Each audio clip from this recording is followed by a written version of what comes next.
What is up, everybody? RLTK Podcast. Jordan here, kicking it with Chris. Chris, what's going on, bro? What's up, bro? Bro, I didn't even know we started. That's funny. That's the second time you've done that, bro. That's hilarious. I didn't even know we started.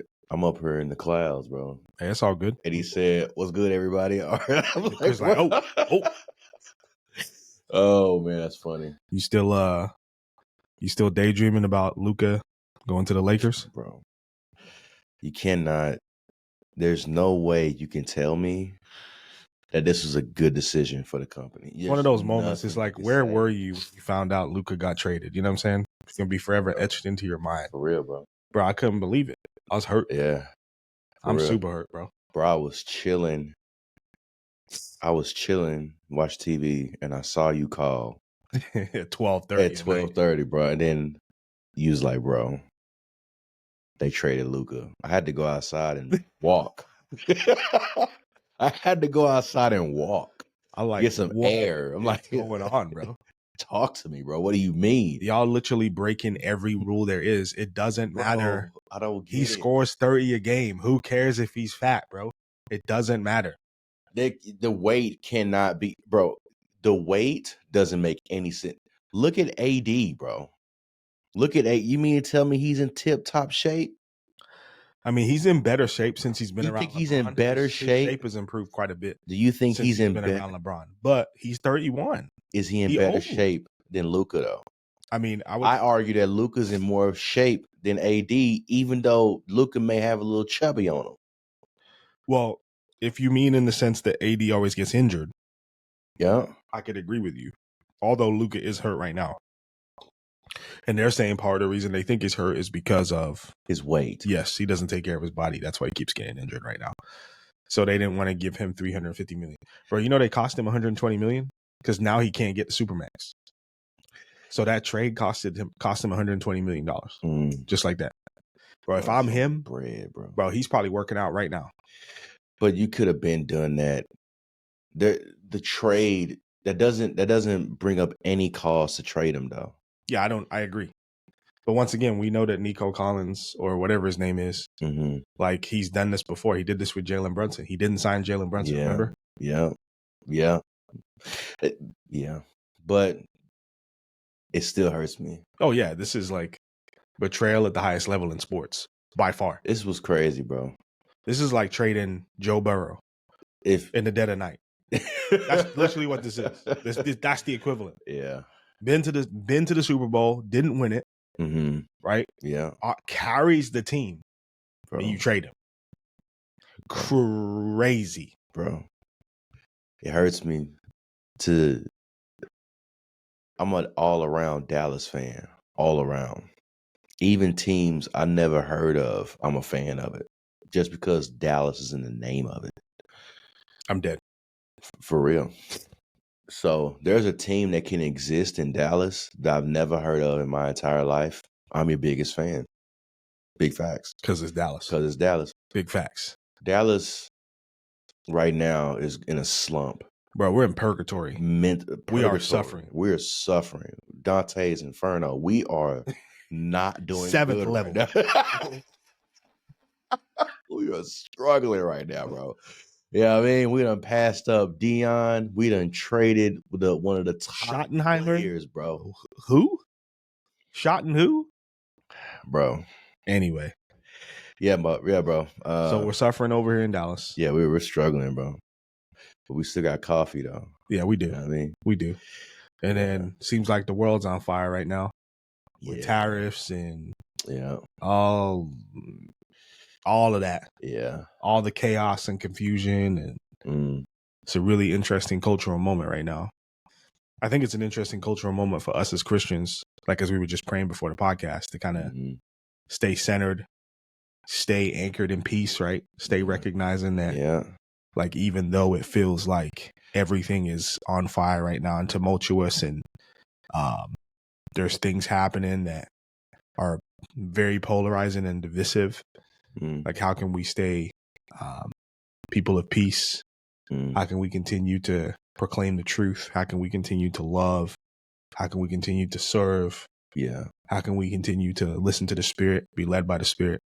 in our context, right? Because there's different things depending on where you live. Like some of these things might be on your doorstep. You know what I mean? Yeah. How do you interact with those things? Yeah. How do you push back against those things? Like, yeah, I don't know. Yeah. Interesting time. It is, but also I think it is. I'll be curious to think, is it actually the worstest of times? I don't think it is, though. As we know it, right? Yeah. And that's the thing. It comes back. It always reminds me of that podcast with Ray. Like, we always think the world is ending, but the world is just ending as we know it. Yeah. Because, like, we attach our culture to our faith, right? Yep. And so when things start to happen that seem cataclysmic or, dare I say, apocalyptic in nature, as it pertains to right what's happening in our culture, we attach that to the scriptures and say, oh, it's the end times, right? And it's like, well, is it, or is it just the end of things happening the way that you understand them? Is it just that culture is shifting? Right. That's true. And it is, right? Shifting towards young people, how they perceive it, how they view it. And then it's just shifting in general because that's the nature of our world, right? It's constantly changing. And I think this brings up a problem with tradition, or the idea and the nature of tradition. Okay. Because I have plenty of conversations with Gen Z, and even as I watch Gen Z live their lives and do their thing, talk about the things they talk about, I think we're at this point, bro.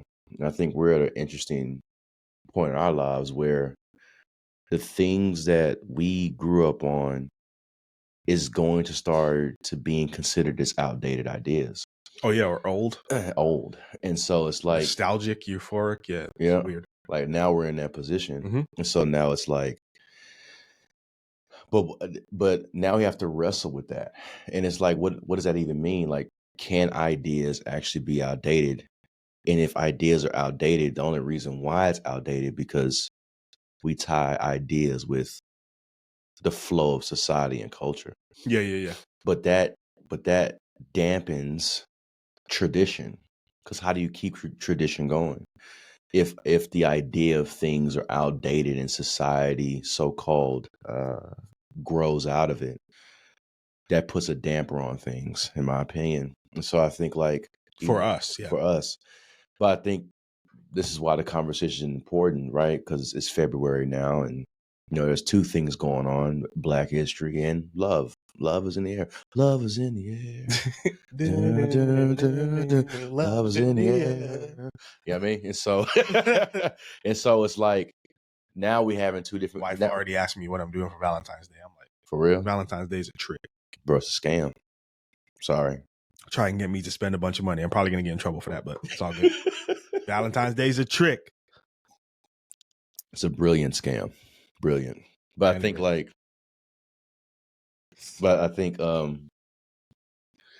that should be a conversation, though. If we're trying to keep things traditionally going, then we have to be able to separate ideas and culture, or ideas in relationship with society. There has to be a distinction there, and separate that, because if we stumble onto and this is just a future conversation, if we stumble onto an idea that is true in its nature and it's proven to be true objectively, we should protect it. For sure. Yeah. But yeah. Okay. Well, let's dive into relationships, shall we? Which is cool. I know, right? So that's actually the series that we wrote for this month too. Okay. Love and Logic. Check it out if you guys you're a youth pastor, a youth leader, you're looking for content and resources. Love and Logic. Shout out to Joe Valenzuela. Shout out. He's been in youth ministry for 25 years. He's seen youth go from junior high and meet there all the way to actually getting married and having kids. So that's pretty trippy. Although he says that's the exception, not the rule. But if you go on our YouTube channel too, you'll see the Arthur Insights, where he kind of talks to the creation for that series. But it's a home run in terms of having conversations with young people around this time about relationships, right? It's kind of what we do. Or I think obviously having the conversation about race as well, which we'll hop into next conversation. But I think it makes sense to have both this month. But in regards to relationships, I think in I think this is really interesting because I got this from Joe. I want to see what you think about this, Chris. It makes sense to approach young people with the presupposition that they're going to get into relationships. So like if I approach them that way, let me just assume that you're going to go ahead and do it anyways, whether it's actually in your best interest or not. You're going to go get into relationships. And obviously that means a bunch of different things, right? For junior hires, that might mean, as little as like, yo, this girl's my girlfriend for 2 weeks and then we break up. It might mean as far as I'm having sex with somebody, because let's just keep it a stack. Like junior hires are getting it in. Yeah. That is actually happening, right? I mean, like if you think it's not, you're crazy. It is happening. Now, maybe it's not happening in your youth ministry. Maybe it is. And so we go all the way from there to there, and then we go all the way up to high school. And obviously we know those things are obviously transpiring in the high school space. And so if I'm just assuming that young people are already thinking about, talking about, if not already in, and if not already engaging in ways in the context of relationships that are, romantic, sexual, emotional, like all those different types of things, then I should give them all the tools and skills necessary to make wise decisions.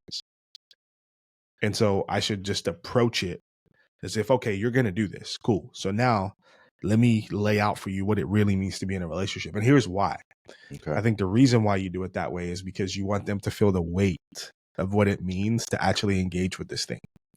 Because I think part of it is like they don't necessarily understand the impact that this has on their life and the impact that it has on the life of the person that they're engaging with. Absolutely. And I think one thing that's interesting about this generation is I feel like they take those things a little bit more seriously than we did. I think that's happened because of the advancement of the internet. And here's what I mean. A good friend of mine, his son one time was,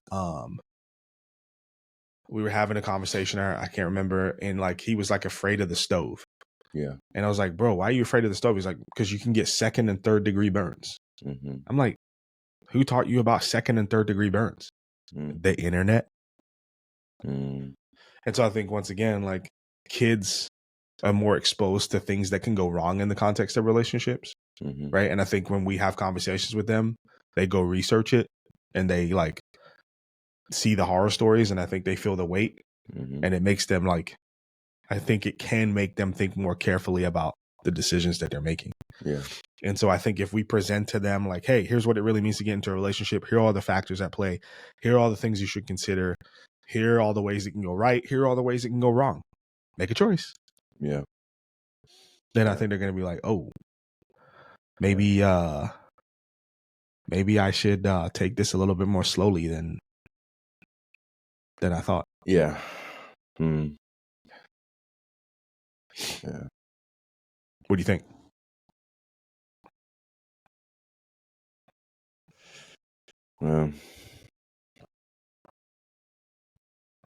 Well, the first thought that came to my mind is just about the nature of man is the reflection of existence. And I think, like, I don't see anything wrong with, I guess, just the generation or the times we live in or the culture we live in or the country we live in. But relationships are natural.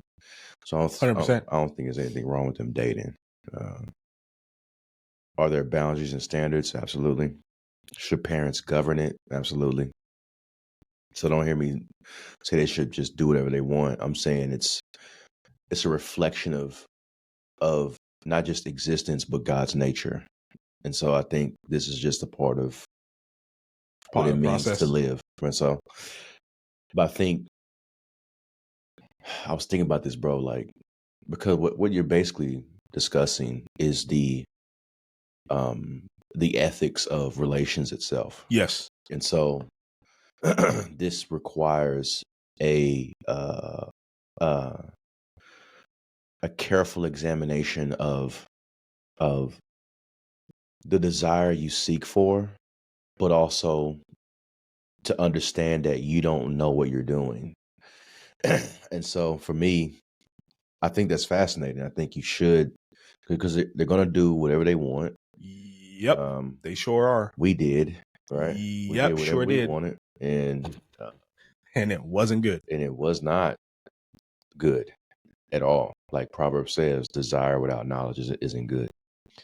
But I think that is important. Help them to feel the weight, and I think the weight is the ethics of relations. Yep. Right? So I agree with that wholeheartedly.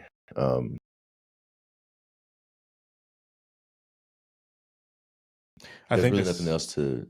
Yeah, keep going. I think that's how stories, like, so the idea of story, wisdom, all those different types of things comes into play. I'm thinking about this conversation I had with this student a long time ago, who was like, he was dating this girl, right? Yeah. And we're just chopping it up. He's in high school, and he like openly admitted, like, yo, I got a porn addiction, blah blah blah, right? And obviously that's affecting the way I'm thinking about relationships, right? Like, it does. Like, if you don't think that affects the way you think about relationships, go look at the research. Like, there's just too much there. Yeah. And so this we're having this conversation. He's dating this girl. He feels like she's overly attached to him, and we're just discussing. I'm like, yo, why do you think she's overly attached to you? And I'm like, he's like, well, you know, her dad's not around, blah blah blah, like, you know, like, I feel like our connections come on quick, so on and so forth. Yeah. And he's like, you know, like, we don't want to have sex, we want to like honor God, you know, so on and so forth. So we're trying to do that in the context of our relationship. So we're just chopping it up about this. Yeah. And I'm like, cool. So like, what boundaries have you set in place to help you from crossing that line? Yeah. He's like, well, you know, I just don't do it. And so I'm like, oh, just your willpower? Yeah. And he's like, yeah. I'm like, you think that's a good idea? It's not. You see what I'm saying? Yeah.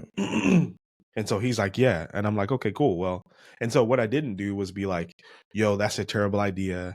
You suck. You should do it this way. You know what I'm saying? Blah, blah, blah, so on and so forth. What I said was like, okay, bro, let's look at the consequences. Let's say that in a moment of weakness, you don't have the willpower. Yeah. And then you go through with the action. Yeah. Then what? Yeah. Like, what is the aftermath of this, right? Yeah. Yeah. And he's like, you so know, crushing. like, we're walking through the consequences of what he's, and what he realizes is like, yo, I really need accountability in this area, because if this actually happens, this could devastate a lot of stuff.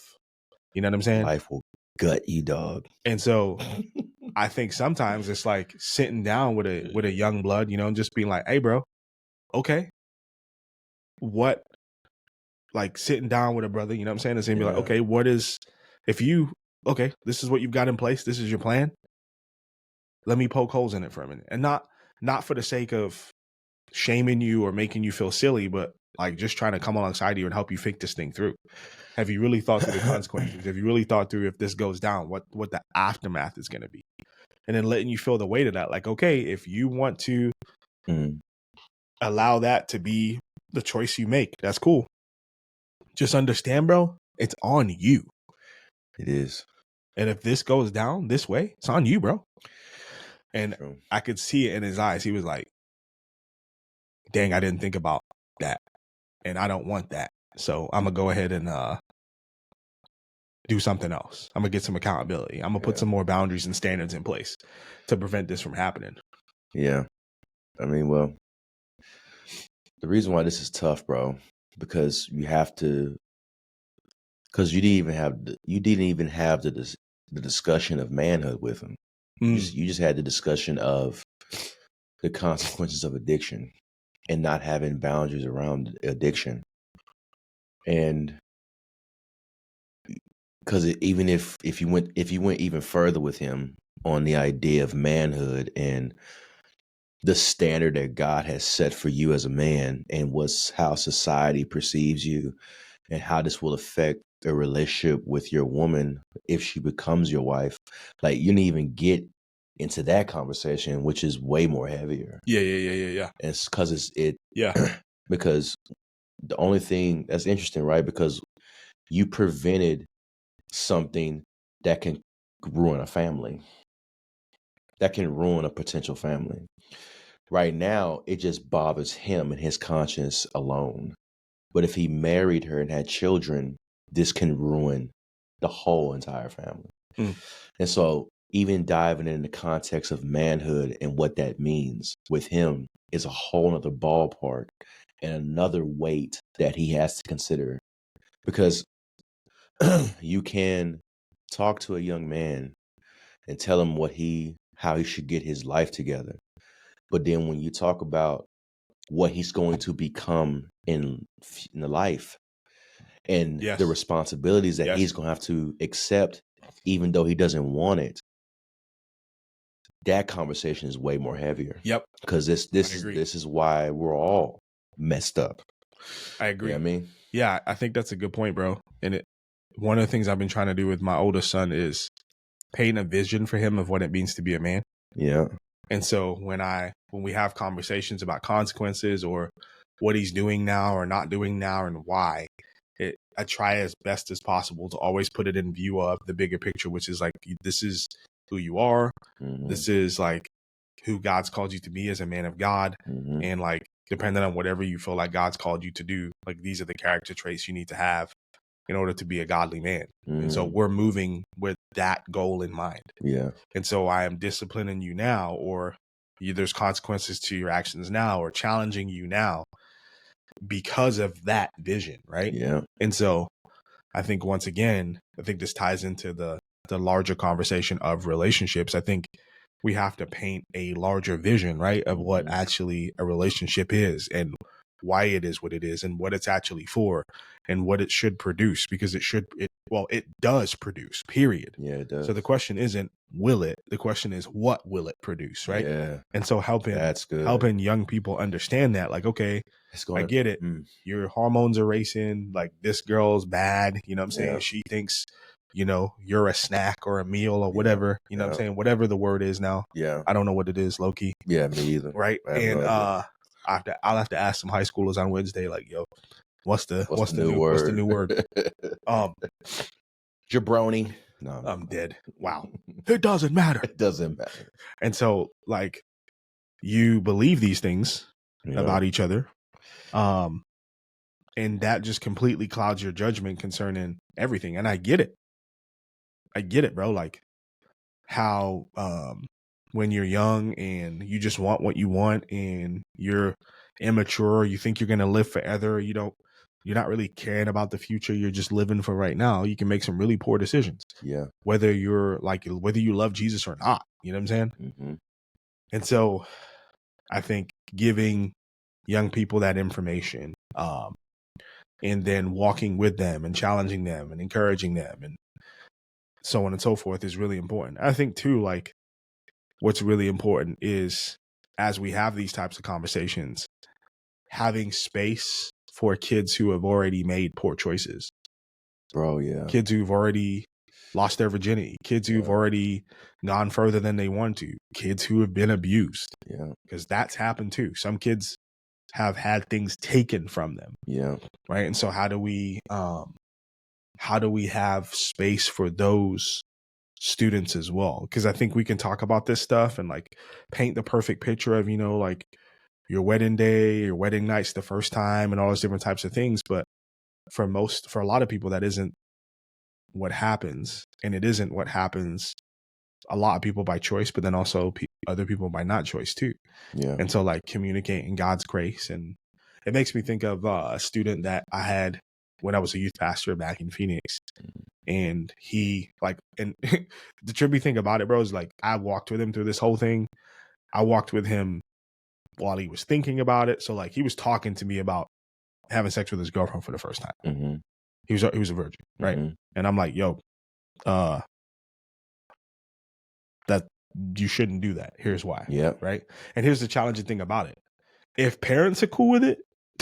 Yeah. So like that makes it even more complex. So like, okay, you're showing up to church. Your parents don't go to church. They're cool with whatever. You're thinking about this. You're coming to me like, yo, what do I do? Yeah. Right. And so I'm like, okay, look, let me share my story with you. Let me explain to you the challenges you're going to experience if you go through with this. Bro. Like, if you decide to go through with this, here's what's going to happen. Like, and here's the thing, you already know. So you already know you're sinning. Yeah. Like, we already know, you know this and I know this. Yeah. Right? Yeah. I can overstate that. Yeah. But we both know this. Yeah. Okay, cool. That's why you come to me in the first place. Correct. Yeah. And so, okay, it's cool. So we understand that. So now I'm trying to walk through like spiritual implications, emotional implications, physical implications, mental implications, the whole nine. Like, bro, if you choose to go through with this, I'm telling you, like, I've been there and done that and got the t-shirt. Yeah. Let me tell you what happened to me. Yeah. Let me tell you the heartbreak involved, the attachment and all that stuff. All the things that you feel when you do this with somebody and then it doesn't work out. Yeah. So he does it anyways. Yeah. And next thing you know, my boy's on suicide watch. Yeah. And now I'm sitting in a car with him, you know, talking him off the ledge and getting in contact with his parents, you know what I'm saying? So that he's safe. And it's like, like, I think we got to be we're prepared and willing to walk with kids through that too. You know what I'm saying? Because we like here's the reality. Kids ain't going to listen, my G. Yeah. Like, you're going to present all the wisdom, all the knowledge, all the information. Like, yo, if you do this, this is what's going to happen. Yeah. I'm telling you, I've done it. Yeah. And they going to do it anyway. They're not going to believe you. And then you got to be there for them. And once again, their worldview is shaped by empiricism. Yeah. Right? Yeah. And so, like, we're telling them to do something that fundamentally goes against how they've been shaped. They believe in experiments and they believe in trying stuff and testing things. Yeah. They believe in making their own mistakes. Yes, it's dumb. I know. Yeah. Yeah. You know what I'm saying? Why do that when I can just read the book on the shelf? But that's what they do. Yeah. And so, and once again, that's not me saying it's right. I'm saying that if that's true in an age of kids doing that, right? How do we walk with them in that? And once again, it's not all kids. Yeah. Because some kids will listen. There are also kids that I have talked off the ledge. There are also kids that I've had serious conversations with them and they're like, oh, snap. Like, dude, the first, like, you know, story one. Yeah. And so I think we got to be prepared to navigate with rebellion. Yeah. With and there's got to be, like we talked about it, misbehavior. Yeah. Right? Like, do we treat that kid differently? Do we look at them out the corner of our eye now? You know what I'm saying? Yeah. Yeah. I think what's difficult about this conversation, and I think we have to preface. We have to preface the fact that this is going to offend a lot of people. And I just have to say this because we cannot move forward if we cannot have difficult conversations. 100%. We can't move forward. And so this is a place of exploring what is accurate and what is true, what is good. Yep. And to understand that is to be okay with language that we don't like. So, for example, at some point, we have to dive into the dynamics, the different dynamics of men and women. We have to dive into the distinction of their nature. We have to understand that men and women don't see sex the same, and they don't see love the same. They don't see emotions the same. These things we perceive it differently. Now, what brings us together is this thing called order. Order is a thing that points up, that points to, obviously, to the creator, which order in itself reflects him. But I have to bring that up because we have to go into this conversation, right?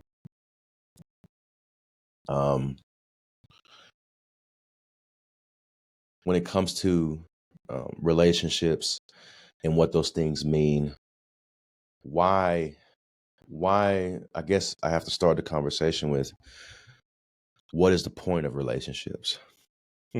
Why do we have it? Why do we want it? Because what's interesting to me is that we talk as though we own it.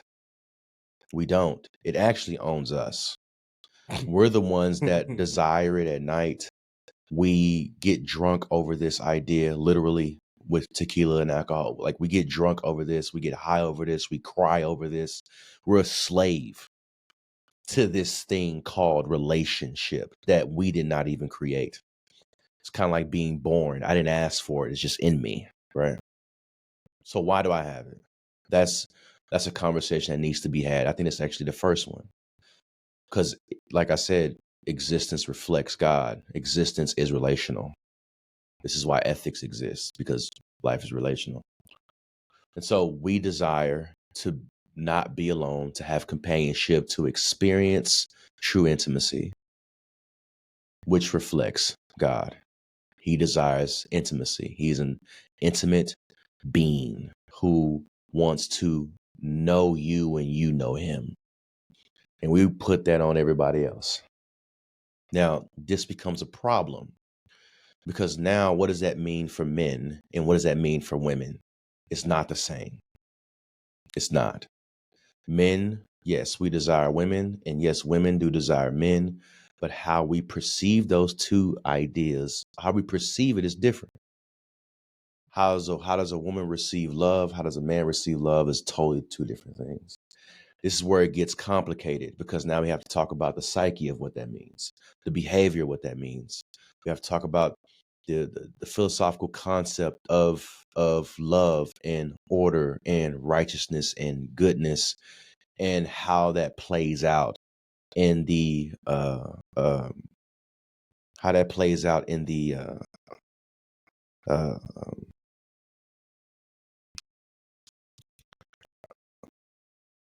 I forgot the word slipped my mind, but how it plays out in society. There we go. How it plays out in society throughout generations and generations. And so I want to get into this of relationships. Like, what do you think? Like, because we don't own this thing, bro. We just want it. It's put in us to want it. And then the young people out here are seeking it either willingly, unwillingly, consciously or unconsciously, subconsciously. It's embedded in them to want to be with somebody. Yeah. I mean, I would say, so I think to widen it a little bit, I think the concept of community, companionship, relationship is embedded in us, right? So even if we're not pursuing a romantic relationship, if I can put it in that box, yes, we still want relationships, right? We still want to be in community and connection with others. And so I think part of it is, once again, like who I am is reflected back to me by other people. So I can't truly understand who I am without knowing others. Yep. Right. Yep. So I think that's an important part of it. Like being in relationship shapes who we are, shapes who they are, shapes who we are together. Like, that's an important part of what it means to be human. That's how we're designed. And I think it's a reflection of the Trinity, right? Yeah. Like God in perfect community with himself. And out of that, that's what we're created. We're created out of that, right? And so I think there's that piece. And then I think, once again, I think the clearest picture that the scriptures give us, right, is like marriage is this reflection of Christ in the church, right? Even though that to some degree is a mystery, because Paul says, I'm talking about Christ. I ain't talking about you. Which is crazy. Yeah, I know. And so it is. And so I think, once again, like these relationships that we have with one another, specifically that intimate, close relationship we're supposed to have, I think we can only truly make sense of it in context of Christ and his relationship with the church. Right. And so that's like the archetype, the model, the order, right? That's like what it's supposed to reflect. And so I think, once again, when we talk about painting a vision, we have to paint that vision for young people. But before that, we have to paint the larger vision of what it means to be in relationship with Christ first, because that's how you bring true order. Because I think part of the problem is we're more obsessed, concerned, beholden to that relationship with somebody else in the flesh than we are the relationship that we need with God. And like, here's the truth. Anybody who's married will tell you that being married is not enough. It's not, bro. Having kids is not. I love my kids. I love my wife. It's not enough. It's not enough. Because there's something in my soul that needs more. Yeah. And that more that I need is God. Yeah. Right. Yeah. And when that stuff is in order, I can truly enjoy and feel that fulfillment and satisfaction in relationship with my children and with my wife. Why? Because I'm not putting something on them that they can't fulfill. Yeah. Yeah. And so once again, we're going around putting something on people around us that they can't give us. Yeah. And then that's why we turn to tequila. That's why we turn to weed. That's why we're crying at night. Yeah. Right? Because we've put something on that relationship that it can't bear. Yep. You know what I mean? That's good. Yep. And I mean, you can think about that in two levels, right? Because I think there is two levels to this. I think number one, you can think about this from the standpoint of, yes, there is this relationship I'm supposed to have with God that brings order to everything. But two, I think also we've bought into the lie that the only relationship you need is a romantic one. And that person can be your everything, especially in the relationally. Yeah. I don't think that's true. I think we need community. Yeah. I think we need a village, bro. I think you have a spouse that you're in relationship with and you live with and you do life together and you have children or you adopt or whatever it is you guys choose to do. But then there's also like your homies who you kick it with. Yeah. Like, bro, there's a relationship that we have that I don't have with my wife. There's things that we talk about that bring fulfillment in my life that's different from the fulfillment I get from being with my wife. Yeah. Right. And so I need you. Yeah. You know what I'm saying? Yep. And so, and hopefully you need me. Yeah. You know what I'm saying? Absolutely. And so, once again, I think there's more to it than that. Like, I need the people in my church community. You know what I mean? Yeah. And so I need the relationships I have outside of that. I got people that I'm super close with all over the country in different parts of the world. Yeah. That like, I need those relationships. Those relationships are part of making me who I am. Right? They shape me and I get to shape them. Yeah. You know what I mean? And God uses that somehow. Don't ask me. Yeah. No. But he does. Yeah. And so I think once again, there's two ways that I think we're getting it mixed up. One, and everybody's heard it, the God-shaped whole piece. We say it in that super cliche way, right? Or whatever. Yeah. But also I think it's the reality that we need a community of people. Yeah. And we have put too much on finding the person to be with. Yeah. And I think we've done that in the church to the detriment of people who are single, which honestly probably should be another part of this conversation when it comes to relationships. Like, what about the people who are not married? What about the people who aren't interested in relationships right now? Yeah. Right? Yeah. Like, that's okay. That should be celebrated. You're not weird. Yeah. You know what I mean? Yeah. We take the idea of be fruitful and multiply and we put it at the highest value. But that's good. I'm glad you say that because I'm glad you brought in it because there is even an order in a sense of relations itself, right? There's God, and we can argue if it's marriage and community or community and marriage, but it's God first. And but the only reason why it is God because He is He's the moral standard. He has to be. He has to be the highest value. Yeah. I got you. Okay, so Him, then there's community. So yeah, community has to be second because community also. Well, community comes out of Him too. So yeah, community comes out of and then it's marriage. So marriage is third. Has to be. That would be your argument. Yeah, marriage has to. That's interesting. Marriage has to be last. That gives me some thought. Well, I mean, it makes sense that it is too, because in the natural order of things, it's not like you're born and then you get married. Yeah, exactly. Yeah. So it has to be community. That makes sense. Yeah, and so I think community is how you learn to be married. Yeah. How can you learn to be married? You're not lying, bro. Like, if you can't be a good friend, how can you be a good husband or wife? Bro, yeah, it's true. It's crazy how right you are. Because it's like, and this is where it comes with the psychological part, right?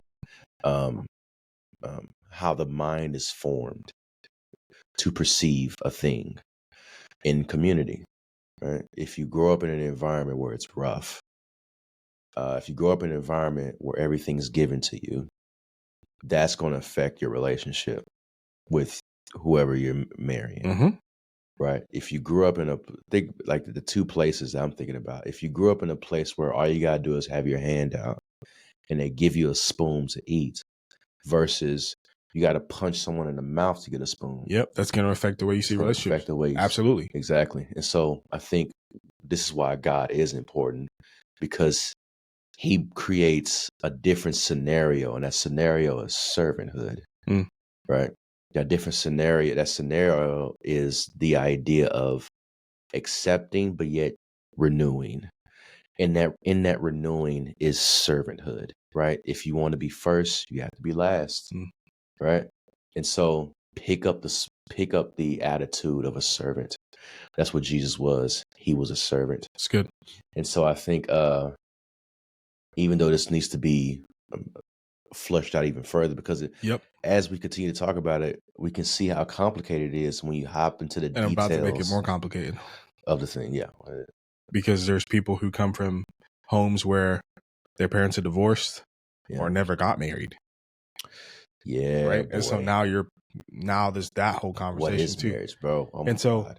and I think here's the only reason I bring this up. The reason I think I bring this up is because there's so much nuance and there's so much complexity. I think when we have conversations about relationships and when we paint this vision, number one, we have to be prepared for students to say that vision's BS. Facts. Because I've already seen that vision. Yeah. And it's trash. Or my parents are Christians and my dad don't love my mom and my mom don't love my dad. Yeah. I can see it. Yeah. They just together for us. Yeah. And so this is why conversation becomes so important, because you have to navigate these nuances with these kids and like answer their specific questions and continue to point them back to the vision. Yeah. And help them understand like that might very well be the case. Yeah. And that doesn't have to be the case for you. But right. Also, but see, that's the problem. How do you actually critique that problem? I get what you're saying. Mm-hmm. It's people judge principles based off the consequences, but they do, which is a mistake. It's a very big mistake. And so I think like when you look at something that perceivably doesn't work, doesn't mean it's not right. Yeah, it just means that the example is doing it wrong. Well, maybe it's not even that. Maybe it's just maybe it's the nature of burden. Maybe it's the nature of burdensome, right? So you're saying they might be valuing the wrong things as they assess exactly whether that thing is going right or wrong. They're miscritiquing the burden. That's a great point. And so I don't it. But now you get into now we're getting into the argument of the nature of love and what love actually is and what it actually means to love somebody. Yes. Yes. Yes. Yes. And yes. Yes. That's so funny. That's hilarious. Yeah. That's hilarious. I was literally having this conversation with Katie last night while we were laying down talking. Yeah. Because my wife asked me the question, do you love me? I'm like, well, what do you mean when you say that? Right. So we get into a whole philosophical conversation about what love actually means. Yeah. But that's important to me because once again, I think it comes down to the nature of who God is. And it comes down to also this idea of how love has been presented to us in our culture, right? This Disneyland, over romanticized, like, hey, I got all these feelings and I'm a notebook and wait around for you. Oh my God. And all this stuff. Yeah. And once again, I'm not saying there aren't these moments of intense passion, emotion and stuff, but the reality is like those things ebb and flow. Right? Those are the mountaintops, not the valleys. Yeah. And not the moments where you're ascending either. And so I think part of it is, I think also being truthful with young people about that stuff. Like you're not going to feel incredibly passionate about this person all the time. It's true. You're just not. Yeah. You don't do that about anybody. Bro, sometimes my kids don't even like me, bro. Like I get up and I'm like trying to spend time with them. They're like, yo, don't touch me. I'm playing with my Legos in the corner. Yeah. I don't want to talk to you. Yeah. Like, Dad, I don't like you today. It's true. And I ain't done nothing. You done nothing. Yeah. And that's just the nature of being fickle as humans, right? Like our emotions just do this for whatever reason, bro. I don't know. For real, bro. And so like sometimes I don't like anybody on a particular day. Yeah. I ain't answering my phone. Yeah. People call me.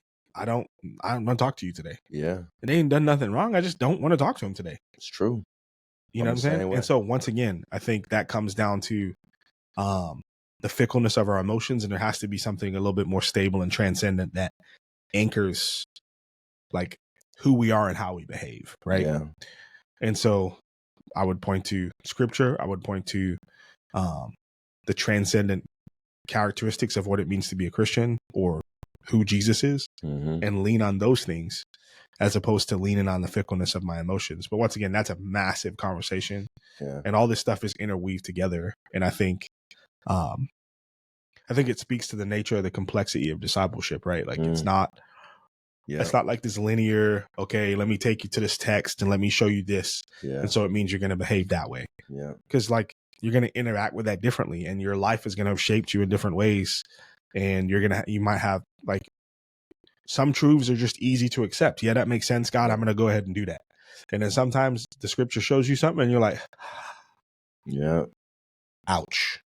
Fact. And then it takes you like years to actually do the thing that you know the scripture's telling you to do. Right? Yep.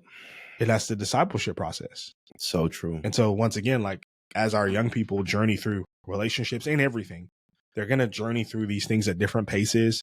Some are going to make more mistakes than others. Some are going to get it right. Most are going to get it wrong. Yep. Just to be honest. Some are going to get it severely wrong. Yeah. Like just keeping it a stat. Yeah. Yeah. They are. Yeah. How do you walk with them through that? How do you love them through that? How do you show them who Jesus is through all of that? You know what I mean? Yeah. Fair enough. I guess as we land the plane, so we talked about relationships, and I think this is going to be a more, I think the conversation of relationships is going to, I think this is not going to be the last time. I think it can't be. It's going to be more talked about in the future, not just by us, but by other podcasts and even other companies and things of this nature. I think this is going to be more of a conversation because I think even in the way that we talk and our language, in the way that how America is set in the idea of liberty and freedom, all these grounding values has a mass effect on relationships itself. And so not just marriage, but also communities, and then obviously with God. And so it's good, bro. I think we can say that it really is, you got to have tough skin to have conversation with kids about relationships and let them deal with the reality of what that is. Yeah. You know what I mean? That's hard. And let them be okay with the fact that they might rebel, and you got to walk with them. You got to walk with them. Yeah. That's good, bro. Okay. Well, beginning of the conversation, not the end, as we always say. Big facts. Questions, comments, concerns, you know where to find us. Shoot us a DM. Most of you guys got our phone numbers anyway, so just hit us up. It's true. Like and subscribe, man. Yeah, like and subscribe. Share this with somebody you think it would benefit. Parent, pastor, teacher, coach, whoever. We love you guys. We'll talk to you soon. Peace.